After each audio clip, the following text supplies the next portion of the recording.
দর্শক, বন্যায় নোয়াখালী জেলার ৮ উপজেলার ২০ লাখ মানুষ কিন্তু পানিবন্দী রয়েছে এই মুহূর্তে। তারা মানবেতর জীবনযাপন করছেন। পাশাপাশি জেলার ৪.৫ লাখ গ্রাহকও বিদ্যুৎ বিচ্ছিন্ন, পানি উঠায় বন্ধ হয়ে গেছে সড়ক যোগাযোগ। বিস্তারিত জানাতে যুক্ত হচ্ছেন প্রতিনিধি ফয়জুল ইসলাম জাহান, যাচ্ছি তার কাছে।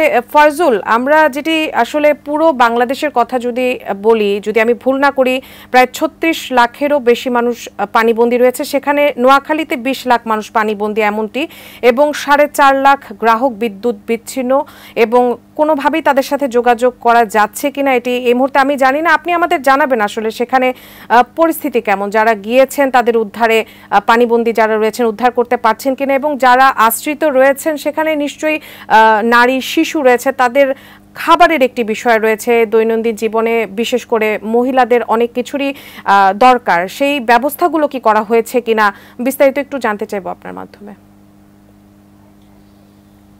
আমি দাঁড়িয়ে আছি জেলা শহর মাইজদিতে। তো এখানে আমি যে প্রধান সড়কে দাঁড়িয়ে আছি, এখনো পানি থই করছে।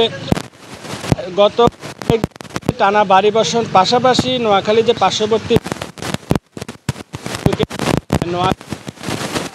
হয়েছে, এতে প্রায় ২০ লাখ মানুষ পানিবন্দী হয়ে মানবতার জীবনযাপন করছেন। যে বিষয়টি বলছিলাম যে এই ভারী বর্ষণের মধ্যে গতকাল সকাল থেকেও টানা ৪ ঘন্টা ভারী বর্ষণে মানুষের মধ্যে একজনের সংখ্যা বিরাজ করছিল, কিন্তু গতকাল দুপুর থেকে আজ এখন পর্যন্ত নোয়াখালীতে বৃষ্টি বন্ধ আছে। এতে নোয়াখালীর মানুষের মধ্যে কিছুটা স্বস্তি ফিরে এসেছে, কারণ যে বৃষ্টি হলে মানুষজনকে উদ্ধার কার্যক্রমে সহায়তা করতে ব্যাহত হচ্ছিল। তো এই গতকালকেই অনেক মানুষকে নোয়াখালীর বিভিন্ন যে আশ্রয় কেন্দ্রগুলোতে নিয়ে আসা হয়েছে।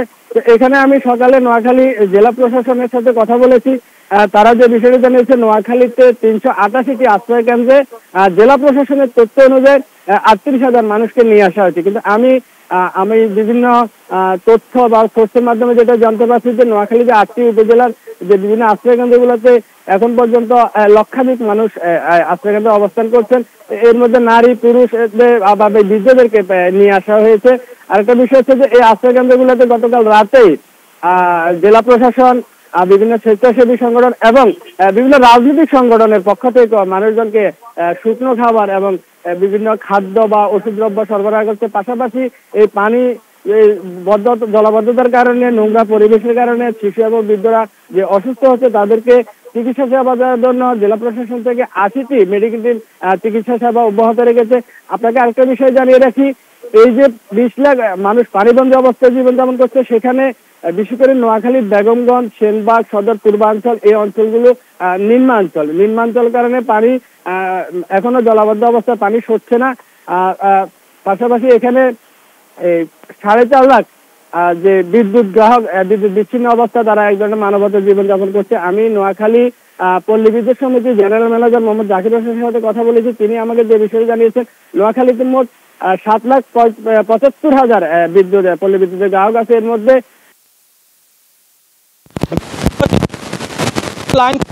বেগমগঞ্জের একটি উপকেন্দ্র পানিতে ডুবে গেছে। এই জন্য তারা এখানে ৪.৫ লাখ গ্রাহকের বিদ্যুৎ বিচ্ছিন্ন করে রেখেছে। মূলত তিনি যে বিষয় কারণটি দেখিয়েছেন যে এখন যদি বিদ্যুৎ সংযোগ দেওয়া হয়, তাহলে জলাবদ্ধতার কারণে মানুষের জানের নিরাপত্তায় দেখা দিতে পারে। এ হচ্ছে নোয়াখালী থেকে যে বন্যার যে সার্বিক পরিস্থিতি নিয়ে আমার কাছে সর্বশেষ। উজমা।